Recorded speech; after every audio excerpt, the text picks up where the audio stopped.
Now, from Washington, the Inside Scoop. All the news the government does not want you to know. Here's your host, Congressional Attorney Mark Levine. Hello, America. Welcome to the Inside Scoop. It seems now like it's been months since the Democratic National Convention, but it really was just about 10 days ago. It just happened the week before last, but so much has gone on since then. So many charges back and forth. Sarah Palin for good or for ill. And we'll talk about her later on in the broadcast. But apparently all that news has wiped out some of the memories of what just happened a week before. And I'm very sorry for America having such short memories. I'm extremely sorry, in fact, that there is a convention that the party out of power has to go first. It seems to me there's a huge advantage to going second in the convention swing, and the Republicans pick up on that every single year. In the latter half of the show, I'm going to have Mike Lane on. He is a Republican strategist. I have a lot of things to say about the Republicans and how they're running their convention, how they're running their campaign.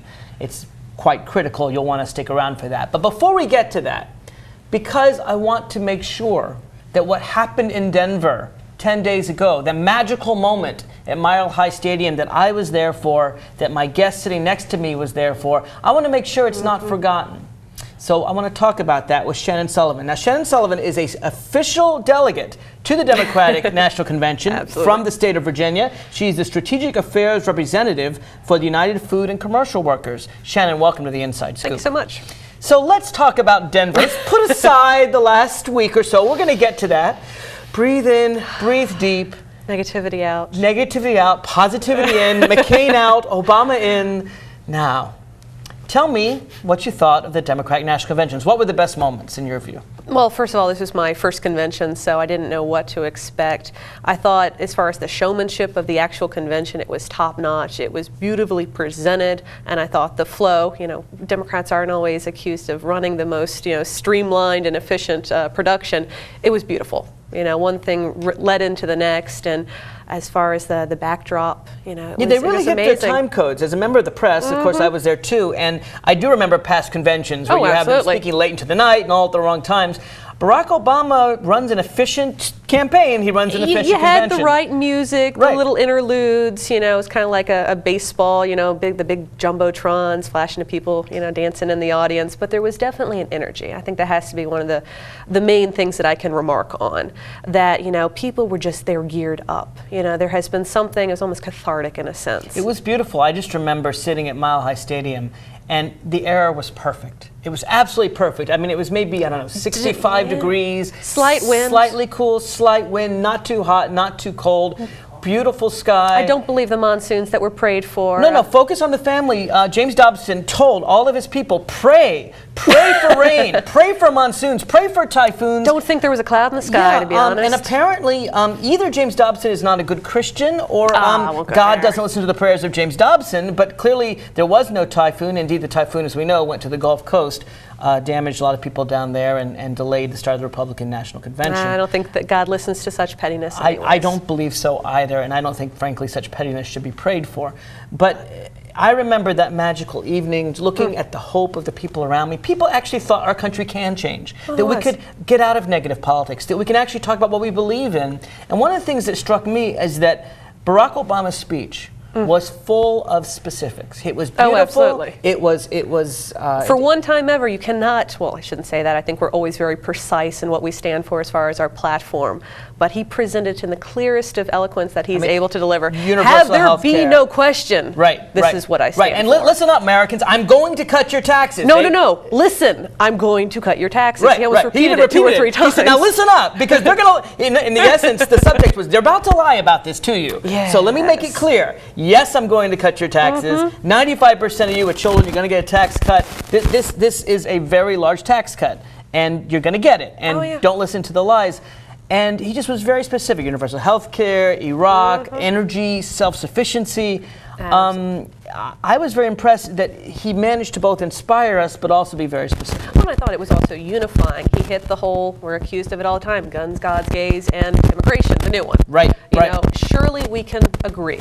These are divisive topics, but within an American society where we have to come together, we have to live, with all these divergent viewpoints, there has to be a middle ground. Right. And he was very specific on those things, saying that we can work together to reduce abortions, both Republicans and Democrats. Certainly we can agree that reducing abortions is, to the nation's benefit. Right. And who can disagree with that? Right. One other thing that I almost thought was eerie, everyone was so geared up. It was a long day, you're out in the sun. He got up to speak and there's just this calm that kind of settled over the crowd. And, the first, applause lines, cheering, the whole week had been a pep rally. It kind of subsided. People were on their edge of the chairs just listening to every word. There were the You could have heard a claps pin drop. There were at 80,000 appropriate people moments. in a convention, but at moments you could hear a pin drop. And I found it, at one point my heart literally was just beating out of my chest because I wanted to listen to every word he had to say because I knew history was being written. Well, it was, and for me the exciting thing was maybe America could finally dig itself from under. Here we have massive debt and perpetual war and a president that takes the Constitution and is about ready to burn it. Spying on everybody, torturing everybody, throwing people in jail without trial, refusing open government, hiding secrets, secret prisons. And this was a man who actually believed in the Constitution, was a constitutional lawyer, respected the law.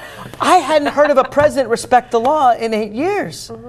And so it was a magical moment. And, I got to say, although, we're slighted for this change mantra, there's something true about it. People are ready not just for our nation to go on a different course, the Bush administration last 8 years being abysmal. They literally want something intimate for themselves. That, housing, the wages, health insurance, the course of our nation has to change in some very intimate level. They want Social Security, which Republicans, McCain wants to privatize. Right. They care about each other. Here's the thing that struck me at the end of Obama's speech. At the end of the day, Obama reminded us of the biblical injunction, am I my brother's keeper? Absolutely. And if you're a Jew or if you're a Christian, either one, then you respect that phrase, you understand that the answer in the Bible is a resounding yes. Yes, you are your brother's keeper. The Bible tells us again and again and again, we have to look out for each other. Jesus hung out with lepers and prostitutes. He threw the rich guys out of the temple. And that was the main thing he was saying, is that we're all in this together as Americans. We don't tear each other apart, we come together. And it's funny to me because, a week later it's hard to remember people, but we were all together that night. We were all in that together. And the idea was, John McCain, tell us your policies, tell us what you want to do. Let's have an open, honest, fair debate. You give your issues, we'll give ours. Oh, and he drew the line. You want to talk about national security, you want to talk about who's going to be a better commander-in-chief. I'm ready for that debate. Right. Let's not, let's have that debate. Let's not beat around the bush and use, these little key, target words that get everyone scared and, are going to run and vote for Republicans because you're afraid of another war. There's a lot more at stake. But obviously I'm going to get to this with Mike Lane in just a few minutes, but it strikes me that this happens every 4 years. The Democrats run a very positive campaign. John Kerry ran a very positive campaign. Who can forget that in the Republican campaign in 2004, you had Republicans openly mocking Kerry's war service. Remember the Purple Heart Band-Aids?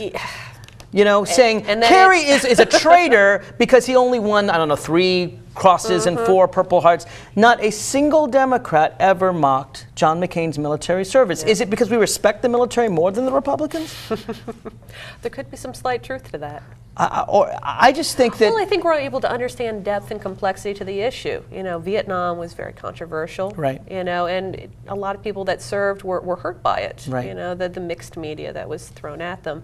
But honestly, there's a lot more politics behind it. And we can appreciate someone's service, how they, suffered.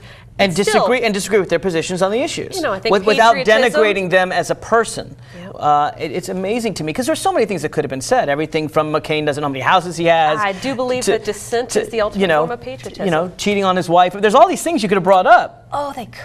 But the Democrats never did, and we're going to get to the Republicans with Mike in a minute.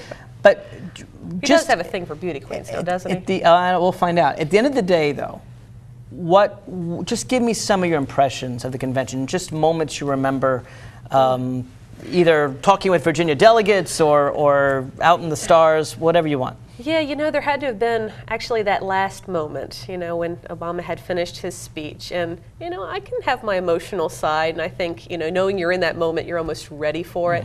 But it not just seized me, I think it seized a lot of people in the crowd. Yeah. He had finished and he just kind of took a step back, and there was the applause and the music, which was all orchestral. It wasn't a big, you know, rah-rah party.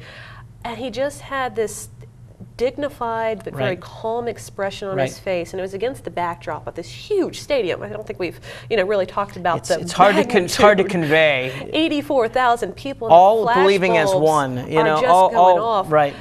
And I think he just sighed, and that's when I started to tear up, because we just wrote a chapter of history. Right. You know, this the other thing that's man- interesting was the music. The music wasn't rah rah fight your neighbor. No. You know, it was calm. It was, we can finally have a leader that reflects before doing, a leader who thinks about things and makes decisions upon reflection, not spur of the moment. You know, it just seems that he would be at 3 in the morning if he got that phone call to use an ad, that he would be calm and dignified. He would find out the facts.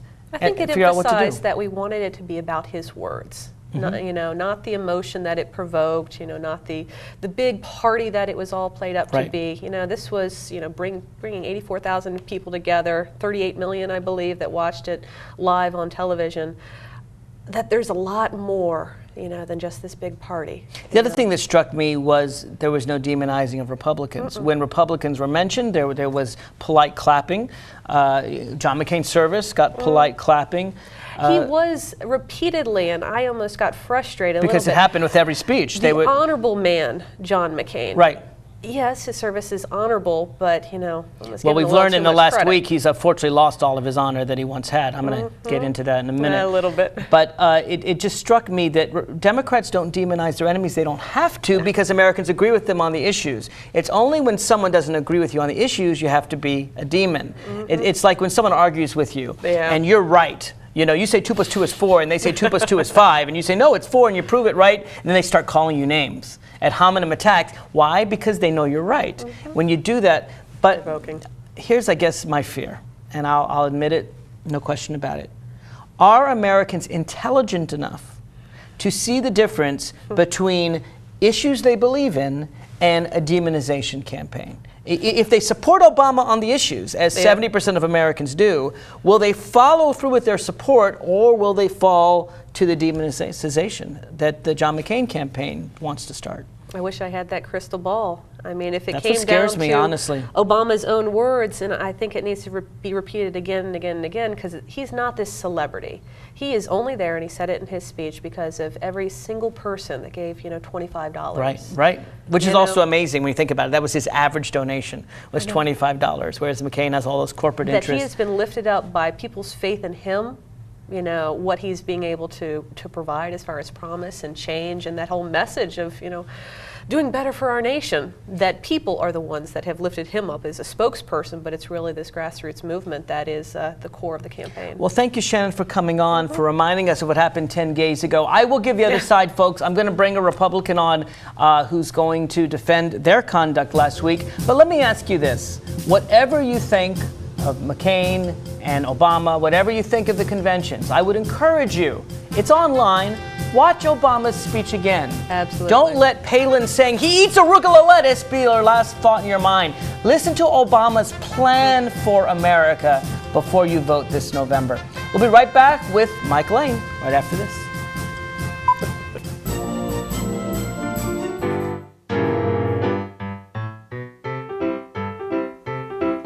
There's more than just books at the library.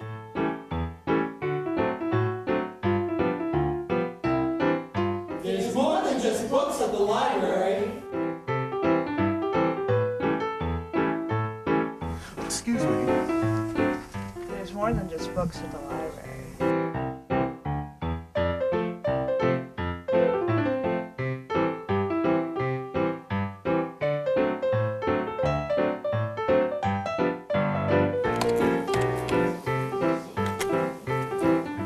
Il y a plus que de livres à la bibliothèque. Hello. You have a lot of great books here today. You know there's more than just books at the library. I know. There's more than just books at the library. I don't want to be hooked to a machine. I want all the medical treatment available to me. I wouldn't want my family to have to make this decision. My doctor knows what's best for me. An advance directive is your life on your terms. Talk with your family. Decide what's right for you. Then put it in writing. Documenting my wishes today means my family won't have to make heart-wrenching decisions later. To learn more, visit www.putitinwriting.org. 1,200 American youth run away from their homes every day. The National Runaway Switchboard is here to help. 1-800-RUNAWAY. If you are a runaway, thinking about running away from home, or a parent or guardian concerned about issues facing your child, call us 24 hours a day. 1-800-RUNAWAY. In times of crisis, hope is just a phone call away. 1-800-RUNAWAY.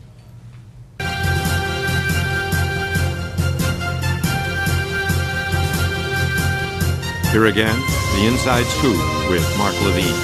Welcome back to the Inside Scoop. I also want to encourage folks to call in. This is a call-in show, and if you agree or disagree with anything I have to say or my guest has to say, let us know. Call in. The numbers are right there on your screen. My guest right now is Mike Lane. He is the president of Intelephant Strategies. It's his job to give Republicans the strategies they need to win elections. And Mike, I think it's pretty clear what strategy the John McCain campaign has used. Don't talk about the issues. Don't let people know where you stand. Attack, attack, attack. Mark, as you know, I could not disagree with you more. I think McCain has been very forthcoming on the issues. There is not a single issue that you could ask me about that I couldn't tell you what McCain's position is right now. But he didn't share it with us at the convention. Of course he did. He talked about every issue at the convention. Really? I don't remember privatizing Social Security being there. I don't remember a discussion of evangelical issues being there. I don't remember. I just remember a lot of talk about how he's a hero. I don't think you're going to find any evangelical issues being a priority of the administration, and I say that for everybody to hear. It's not something that John McCain's going to pursue. It's just something that Sarah Palin's going to pursue if the cancer comes back. You know what, Mark? Sarah Palin has a 14-year record of being in public office, and she has no record that I'm aware of or anybody else of actively pushing any issues that you would put under the category of evangelical issues. Well, I'll tell you one that I put under that, banning books. She insisted that a librarian ban, for adults, not for children, a whole series of books. She started to force the librarian out of office. There was actually a public outcry in her little town of Wasilla, and finally she allowed the librarian to stay for a while until the librarian resigned. Isn't that pushing a particular perspective to ban books? I mean, to me, that's something that fascists do, not mayors. Well, I don't think she was trying to burn any books, but you know what? Let me give you another example. When she was governor of Alaska, there was an attempt by the legislature to repeal domestic partner benefits for state employees, and she vetoed it. Well, she was told by her legal counsel it was unconstitutional, that she had no choice. She said she was against it. A governor can do whatever they want. Now, it can be ruled unconstitutional. You can veto or sign anything you want. She vetoed it. She ran against it. Here's my thing, and we'll get to Sarah Palin in a minute, because I do have a lot to say about her, and particularly about the vetting process to choose her, all the things that John McCain didn't know. But at the end of the day, it seems to me that John McCain is trying desperately to put one over on the voters. John McCain claims that he, and this made me laugh, that he is going to have more change than Barack Obama. Which is exactly true. Oh my God, it's true. Okay, I want you to name for me all the ways that John McCain differs from Bush policies and will change Bush policy. Go. Okay, the first thing is on earmarks. He certainly, has indicated that he is going to flat stop earmarks in their tracks. Under George Bush, they mushroomed about 3% or 800%. I don't know what it was. Let's talk about earmarks, and we'll get to the other stuff in a second. He has chosen as his vice president the largest earmarking governor per capita of all 50 states. Sarah Palin has asked for more earmarks from the federal government than any other state. In fact, she's twice as high as the second highest state. She asked for $295 per Alaskan. Just to give you an example, Obama, who's been criticized by McCain for some earmarks, got $25 per person from Illinois. She's gotten 12 times the federal largesse. She's the one who asked for, demanded, wanted the Bridge for Nowhere, wore shirts about the Bridge for Nowhere, demanded it, got $223 million. Then, when she saw the political winds winds were changing.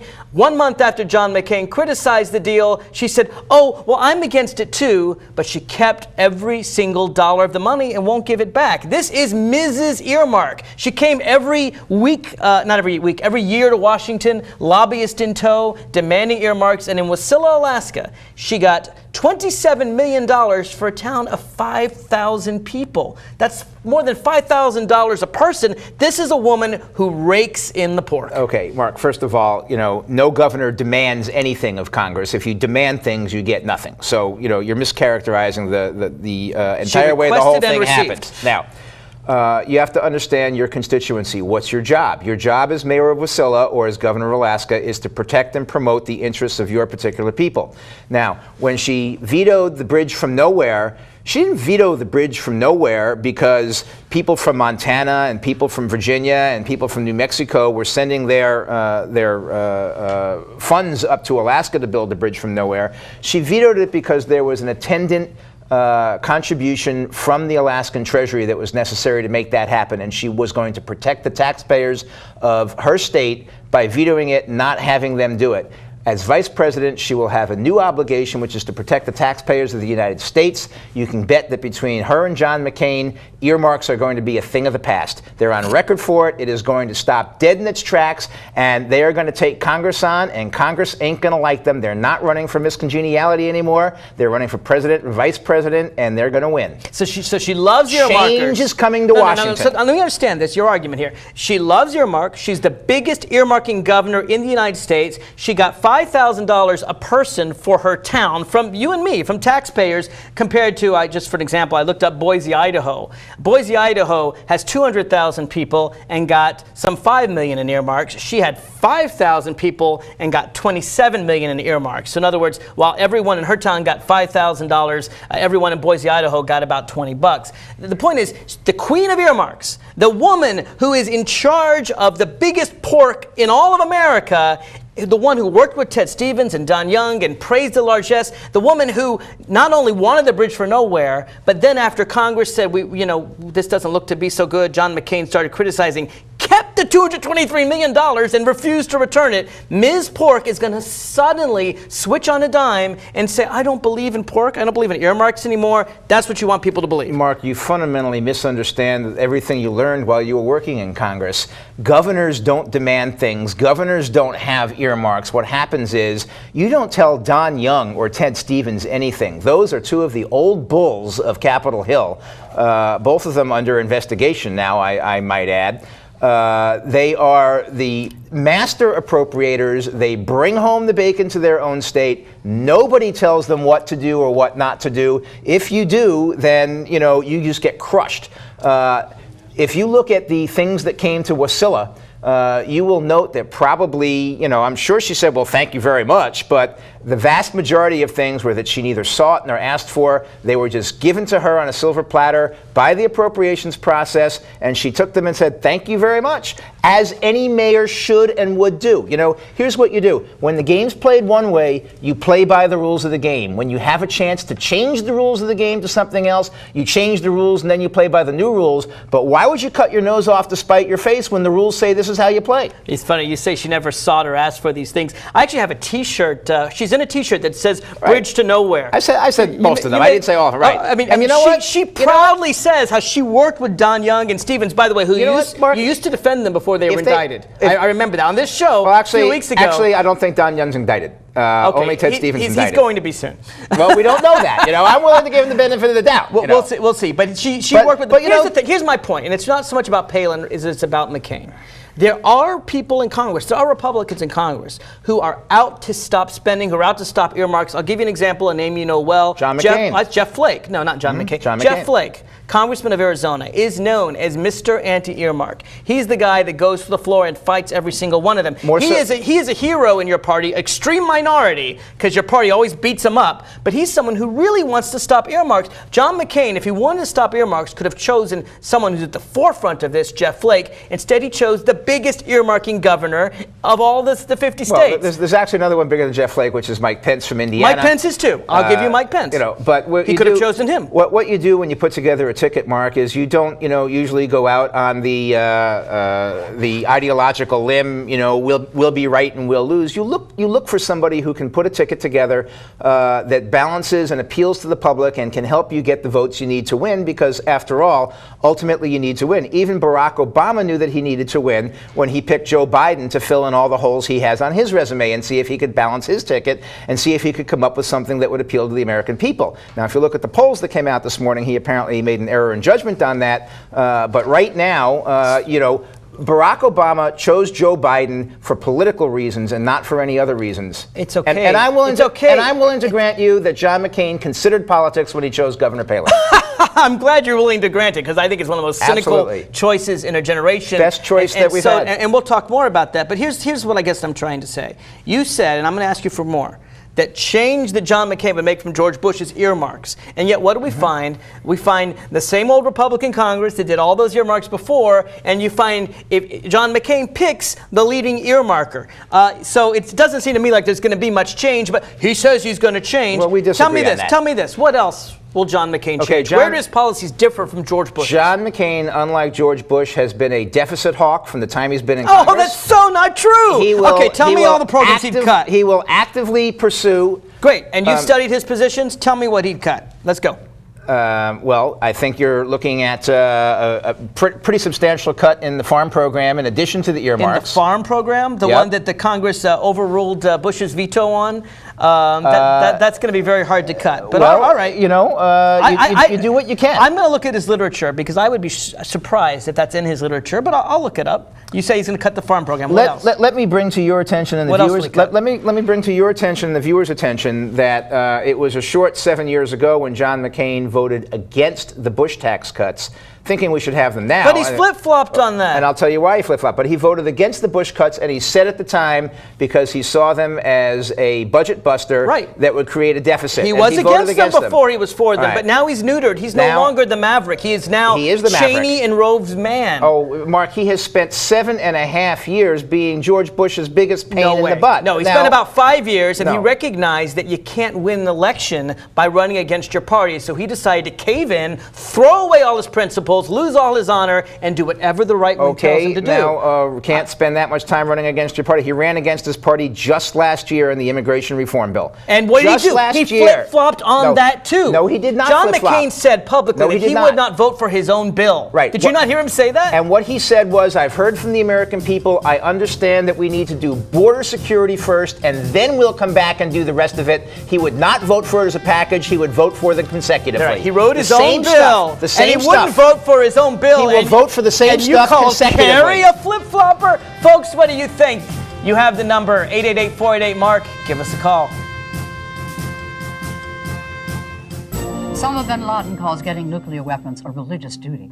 Today, materials that can be used to make nuclear weapons are stored in more than 40 countries. Sometimes protected by just a chain-link fence. Yet not enough is being done to lock down these materials before terrorists steal them. Why did we learn all this? My mother. My son. My sister-in-law. Were all murdered September 11th. Help protect America. Together we can. Please join us. The stem cell issue is being debated throughout the country. Truth is, most everyone has an opinion, even if they don't know the facts. Let's stop arguing and start really understanding the potential of stem cell research. For us and for millions of Americans living with disabilities, get the facts.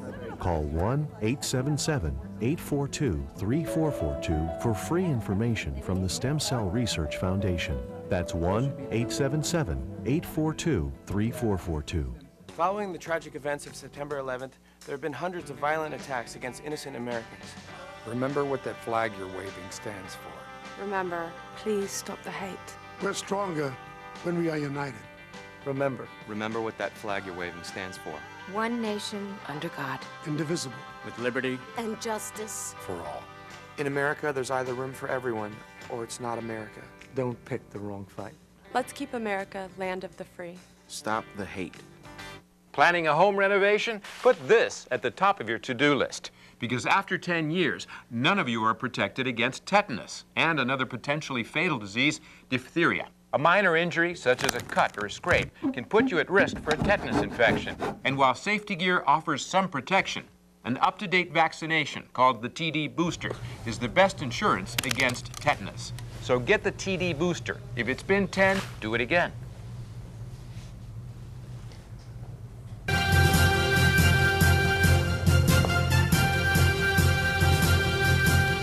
Here again, the Inside Scoop with Mark Levine.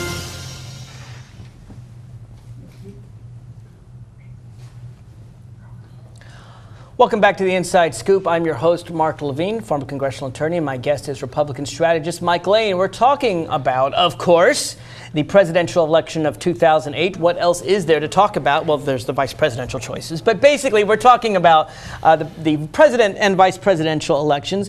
And here's what I'm trying to figure out. And I've been trying to figure it out for a very long time. John McCain comes to this convention and says he's going to have massive change. Washington won't know what hit them. And I'm trying to figure out what he's going to change, because he agrees with Bush on privatizing Social Security. He agrees with Bush on keeping insurance companies in charge of our health care and denying to poor people any access to health care. He agrees with George Bush that we want permanent basis. I don't think either George Bush or John McCain believe that, but keep going. Well, they don't believe that the government should subsidize people having health care. In fact, John McCain wants to tax health care. No. In fact, I think you'll find that that there are circumstances under which they think that limited government subsidies do make some sense, and they support them. In emergency rooms. Anywhere else? Among other things. Where else? Well, John McCain's health plan doesn't provide any health care. He provides a tax cut if you already pay a lot of taxes. And I think he wants to see a tax benefit for individuals who buy their own health care. That's just sort of a subsidy. If you're a poor person and you don't have the money to pay for your health care, or even if you're a middle-class person, there's 50 million Americans that don't have health care. That's 1 in 6 of us. Let's say some of them are middle class. Right. If they got a tax-deductible tax break for their health care and they could afford it, wouldn't that be a government subsidy? Not if they're not paying those taxes. Listen, a lot of middle-class Americans pay Social Security tax, which John McCain's considering raising, by the way, and Medicaid tax and other FICA stuff, but they don't pay the income taxes that would be necessary to get that tax cut. Okay.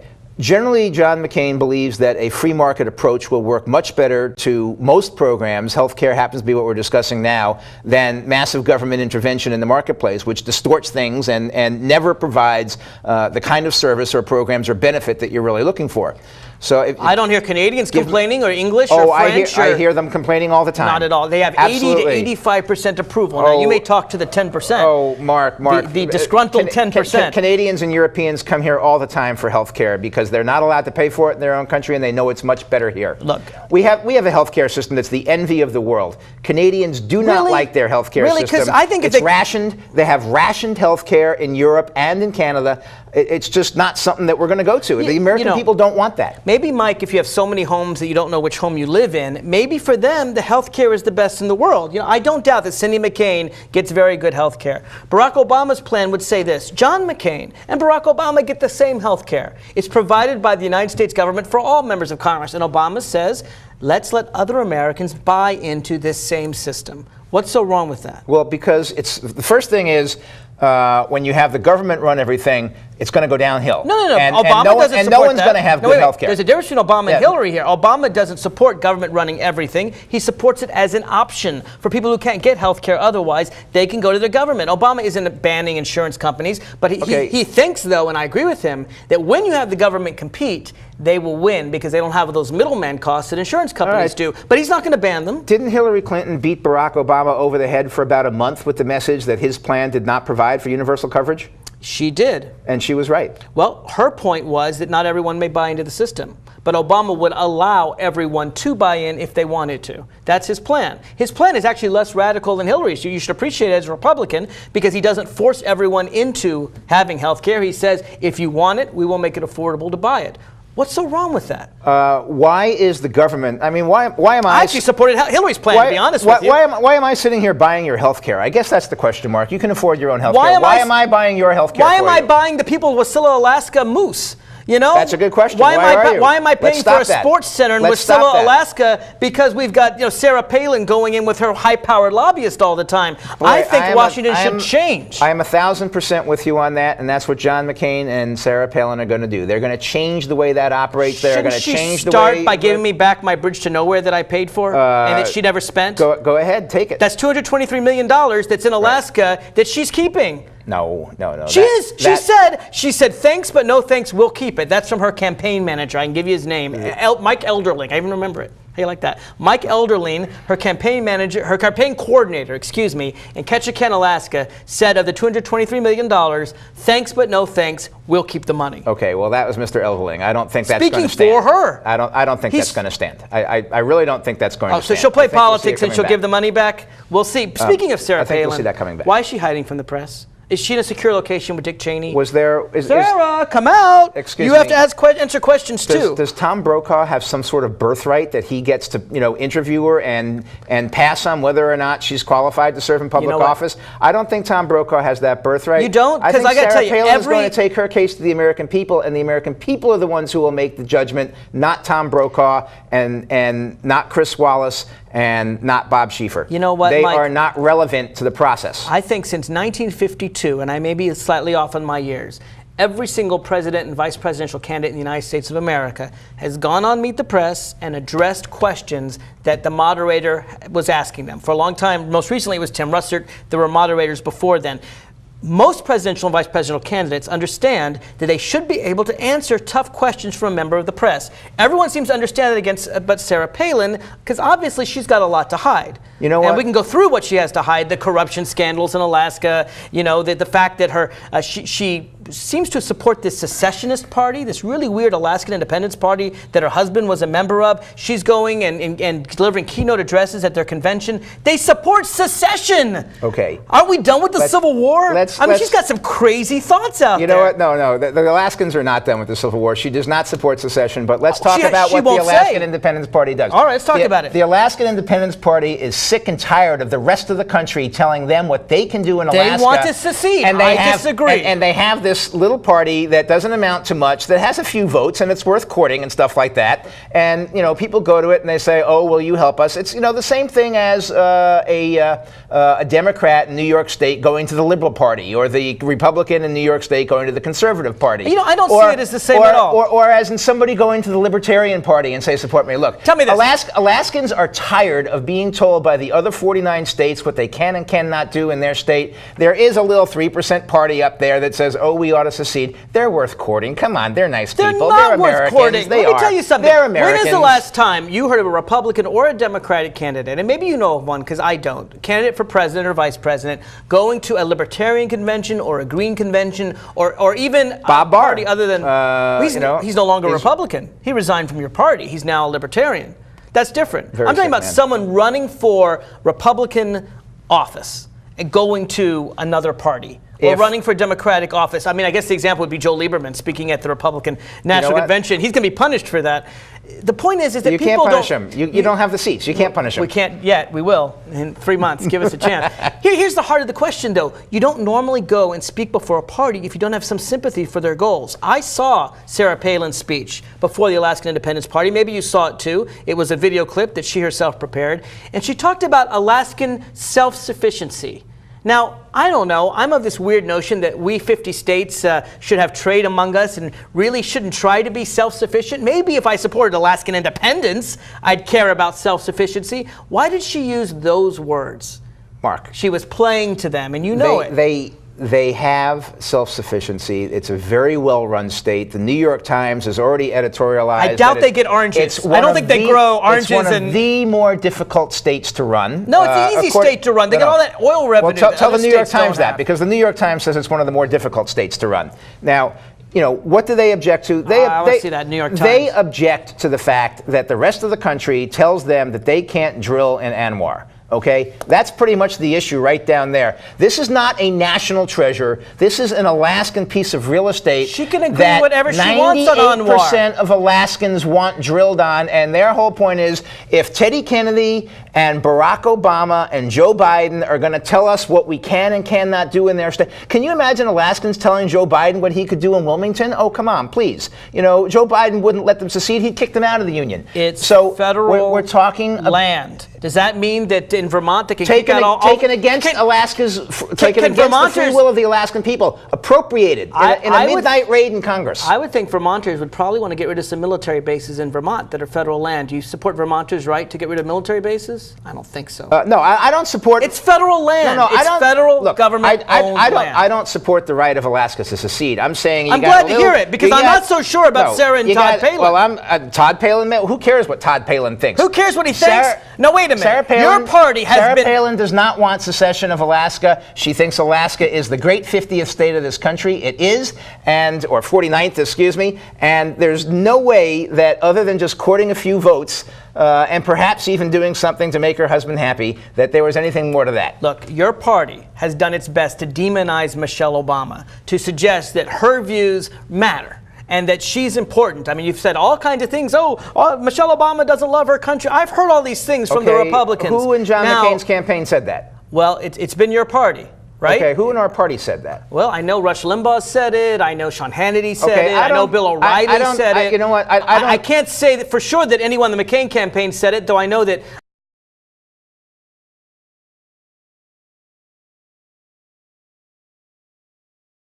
Georgia. I didn't hear that particular quote. I can tell you that neither Sean Hannity nor Rush Limbaugh speaks for the Republican Party. I understand that. Bill O'Reilly, you've heard of him, tells you up and down 3 times a week that he is not a member of any party. He is not a Republican. He is not a Democrat. Right. And Todd Palin was a member of the Alaskan Independence Party. Here's the thing. And no longer is. I'm glad he left to help his wife's campaign. But no, he left a long time ago. He did. I think it was 2002. Well, okay, that's 6 years ago. That's 6 years ago. So long ago. The point is, this is a wacky party. Now, I don't really think she supports secession. I'm not sure about her husband. She does. By the way, she was asked whether she supports having a vote on secession, and she ducked the question. She said no comment. Actually, the McCain campaign said no comment. But here's the heart of it. Secession would fail 80%. It would. I'll tell you for a fact that Bill, what's his name again? O'Reilly. Here's the heart of it. These are some wacky views. As you point out, they don't have oranges. And what she does, they don't have oranges. They need Florida. Or lemons. Exactly. But they also have a ton of money from oil revenue. In some sense, they're the richest state in the country, not because of anything Sarah Palin did, but because there's a bunch of oil under that tundra that isn't in Delaware. There just isn't that much. So she has a lot of benefits there. But my point is this. Sarah Palin is a panderer. And by the same token, John McCain is a panderer. Just as she goes to a 3% really off-the-wall party supporting Alaskan secession, which I have to admit I didn't even know was an issue until I researched Sarah Palin just a couple weeks ago. I didn't even know. I mean, I thought the Civil War was over. She's willing to pander to them. She's willing to claim up and down. I heard her today. I was against the bridge to nowhere, without mentioning that she not only asked for the money, begged for the money, got the money, and kept the money, and now she's saying I was against the bridge. She's still building roads on Gravina Island on the other side of the. She spent $25 million in federal funds because her administrators said, oh, well, we don't want to have to give the money back because then it would go back to the federal government. I mean, this is a woman who panders. And my point is that John McCain, by choosing her, is the ultimate panderer. He chose her, let's face it, because she's a woman. You're not going to doubt that, are you?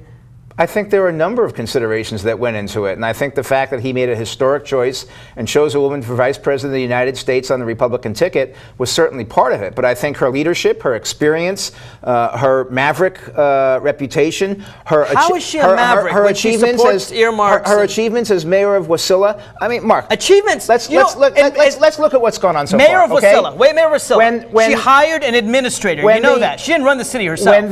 When the 5,000 people, she needs an administrator at $40,000 a year. When the Democratic convention was up, Obama, Biden were up by 8 points. That's right. Today in the Gallup, CBS Gallup, you know, McCain, Palin are up by 10 points among likely voters. You know what? Let's cut the break. Know that. We have a lot to talk about. Let's just skip the break and let's move right on. Because it seems to me, and thank you for doing that, by the way. See, they do that in the back. It's good to have a producer in your pocket, huh? It is. Yes, they are up. I don't know. I don't believe the Gallup 10 points poll up. There are other polls that show a smaller convention balance. I believe it's a statistical outlier, yes. Yes, but it's a statistical outlier. I don't deny they're up, but here's my problem, and here's what's really got to burr in my saddle. I am not happy about this. Republicans repeatedly refuse to talk the issues, refuse to talk about him, and use negative campaigning. Sarah Palin talking about Barack Obama, the arugula eater. If she wants to talk about Obama's record, if she wants to say that she doesn't support what he did in terms of rounding up loose nukes or ethics reform or putting government spending on a website, which he did with Tom Coburn, by the way, the most conservative Republican in the Senate. If she doesn't like Obama's record, fine, attack him on his record. If she doesn't like his positions, fine, attack him on his positions. You don't hear Democrats, you don't hear Obama or Biden saying, Palin eats moose burgers. You heard, in fact, Obama and Palin saying, don't talk about our kids. It's not relevant. The point is that Democrats are trying to discuss the issues. Republicans are going negative. And yes, it does sadden me that it appears so far to be working. Mark, Barack Obama's speech broke with history. Normally you have, as is historical precedent, you have the vice president is the one that attacks the other side, and then the president gets up there above it all and just talks about how essentially wonderful things are going to be, and they outline their program. Barack Obama broke with history and spent at least 12 minutes of his speech at that Greek temple in Invesco Field talking about everything negative about John McCain. What did he say about McCain? Hold on, what did he say about McCain? He said John McCain just doesn't get it. He said, I'm not saying John McCain doesn't care. He's saying he doesn't get it. He's saying he's out of touch. Right. He doesn't understand that there are real people suffering in America. And John that McCain, is a policy and position. John McCain honored and saluted Barack Obama from the podium as Republicans honored and saluted Hillary Clinton from the podium, as they honored and saluted. Oh, Republicans love Hillary now. They weren't saying such things before. She's a historic woman. She deserves credit for what she's done. Of course she does. Republicans honored her from the podium at their convention. Yeah, they honored her only after she'd lost. You know that. They were saying all kinds of nasty things about her. They didn't have their convention until after she lost. How are they going to, Oh, you didn't hear them say anything on the air before? You didn't hear Dick Morris say those awful things he said about her? Dick Morris, Karl Rove say those awful worked things? for Hillary Clinton. Dick Morris, as you know, ever since he was fired for seeing that prostitute with Bill Clinton, hates the Clintons more than any person in America, and you know it. Look, there would seem to be a personal disconnect there. Here's my question. Here's the heart of the thing, and then we got a caller on the line. We actually have two callers on the line. Great. All right, you know what? We'll get to our callers. I'll come back to this, though. Right. I'm still going to be on you. Let's go to George from Fairfax. George, welcome to the Inside Scoop. Thank you, thank you. I've got two basic comments. First of all, well, three really. The first thing is, Palin is a distraction. There is no discussion about the issue. But just one little comment I would have about Palin. When she was up there giving her speech, they had the children taking care of the children. Right. She is taking away the childhood from those children because she wants to keep having children. And that's so unfair to those children. The husband was there doing nothing. He could have been taking care of that child.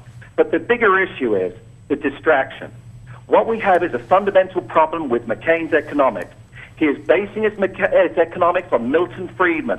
We saw what happened to Milton Friedman's economic plan when he had a clean sheet of paper in Chile. What that happened after Pinochet was put in there, they started with, I think it was 4.3% unemployment. They privatized businesses, the government businesses, sold that stuff off. They privatized pension things. They deregulated. Whole slew of things. Does this sound familiar? But let me try and make it quick. Okay. The point is that after 10 years, they brought back the unions. They brought back the minimum wage. They brought back the businesses that they sold off. And that resurrected the economy. George, McCain and Bush are on the same economic plan, exactly. The Freeman one. And there is no difference. And he's already said that his plans perpetuate that, which means that we are about to have the second Great Depression if McCain is elected. George, that's no mistake. No, thank you for your call, and I appreciate your passion, and I agree with most of what you had to say. I mean, the point is that John McCain and George Bush come from the same economic thing. They both want to privatize Social Security. John McCain wants to tax you more than George Bush because he wants to tax your health care benefits. But basically, they come from the same economic page. We need to give more. John McCain, for example, supports more corporate welfare to oil companies, just as George Bush did. I mean, It's going to be 4 more years. And for Republicans to pretend it's not going to be 4 more years of the same is just lying to people. Okay, you know what? The first thing I'll say is if you want to run against George Bush, go ahead. We are. It's the same thing. I know. And he's not on the ballot, and you're going to lose if you run against George Bush. I'm just giving you same policies, I'm giving Mike. you political advice, Mark. You run against George Bush, you're going to lose. Run against John McCain. You might beat him, but you're not going to beat George Bush. John McCain and George Bush are indistinguishable. Now, George is a nice guy. I mean, but I don't think George would argue with my characterization of him as a socialist. I mean, he wants government control of these things. That's the definition of socialism: government control of the economy. Now, John McCain didn't say he wanted government control of the economy. He wanted more social things like Social Security and minimum wage. George does not support. He did not support a government command economy. I didn't hear him say that. George is a socialist. I haven't heard him say that. I'm defending my caller. Okay, I haven't heard him say that. You can do that.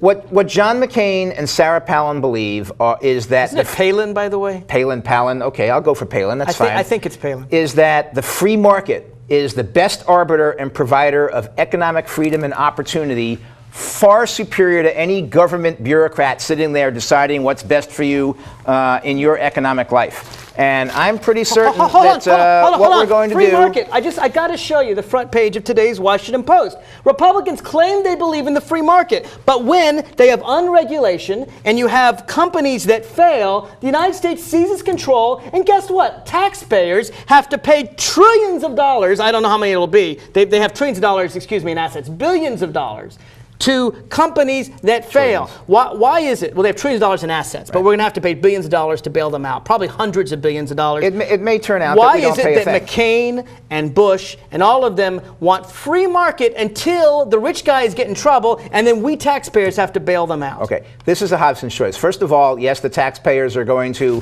stop this right now, but it may turn out, depending on how this whole thing plays out, and it's going to be the next president that makes this decision. What we see now is only a stopgap measure to get us through the election so the next president and next Congress can make the decision.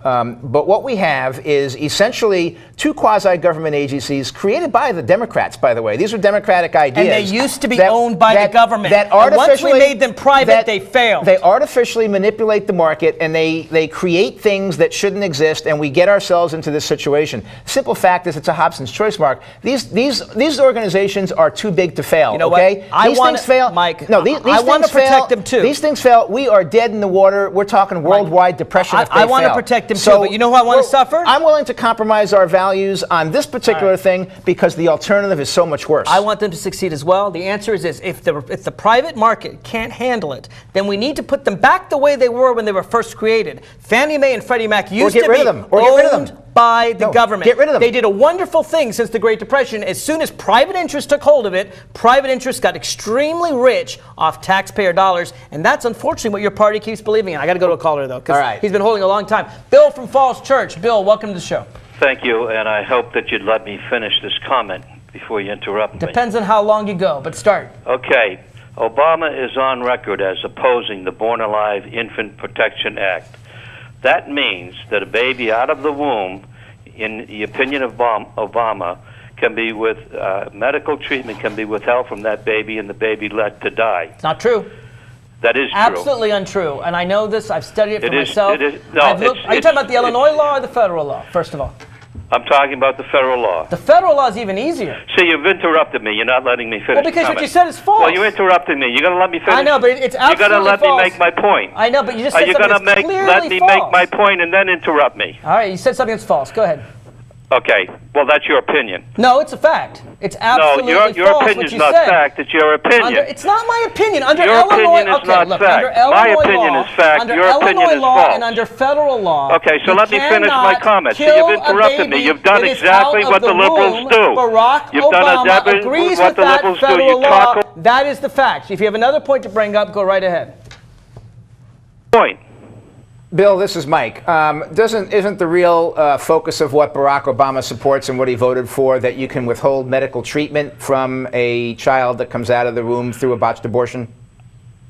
Let me make my point. But that's the point, right? Let me make my point. Go ahead, make your point.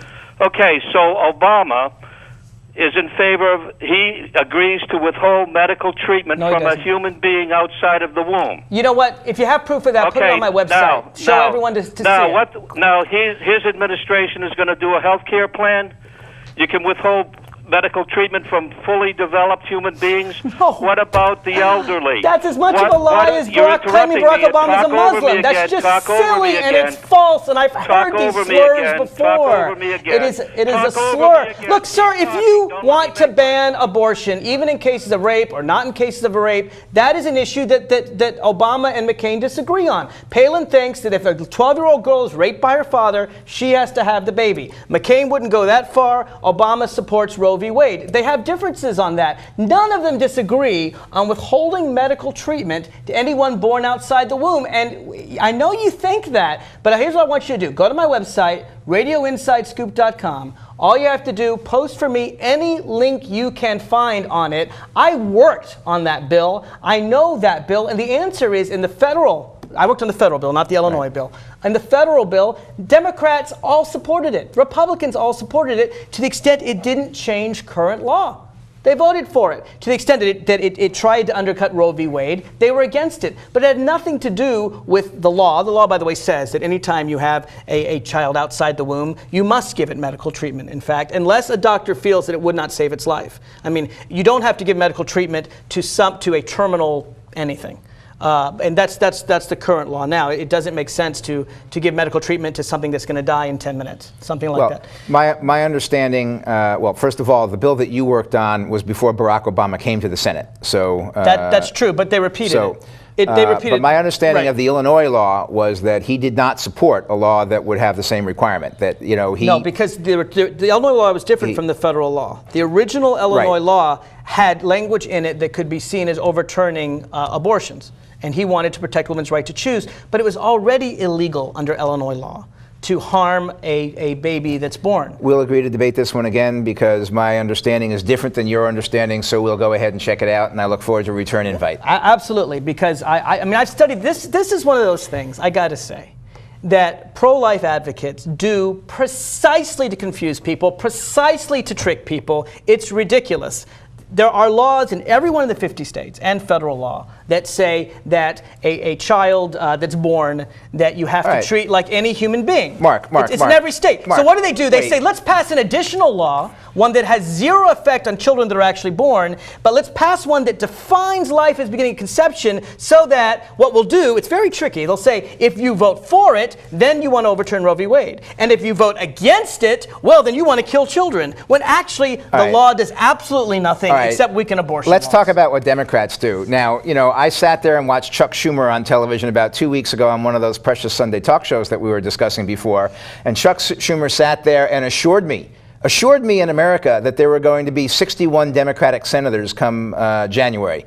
Now, this is what he's predicting. I'll be willing to disagree. 61 Democratic senators come, and yet 3 days later, I get a hysterical email from the Democratic National Committee telling me about how we have to give more money to fight John McCain because if John McCain becomes president, we're going back to back alley abortions and all this. Well, and, we might be. With 61 Democratic senators, we're not going anywhere, Mark. Come on. I don't think we're going to have 61, and neither do you. So this is what Democrats do. Listen, you're trying to scare the American people with something that doesn't have a snowball's chance in hell of happening. Do you really think Democrats left 61? No, you don't. Neither do I. Chuck Schumer does. Oh, no, he doesn't. Assured me. That's his goal. He assured me. He's trying to get Democrats elected. That's his goal. I'll tell you something. We'll have, I think, at least 56. Even if possibly even 57. I'd be ecstatic over 58. Let's take 50. Let's take 55. Is there going to be any change in federal abortion law with 55? Are we going back to back alley abortions? If John McCain is elected president, he's already said he will overturn Roe v. Wade. Well, so yes, he will. You know what? Single-handedly, he can just give an executive order, I suppose. All he does is appoint the right justice and overturn the difference. You know that. No, and then it goes. Is 84 then years it goes old. back to the Our states. time is up. Thanks, Mike, for coming.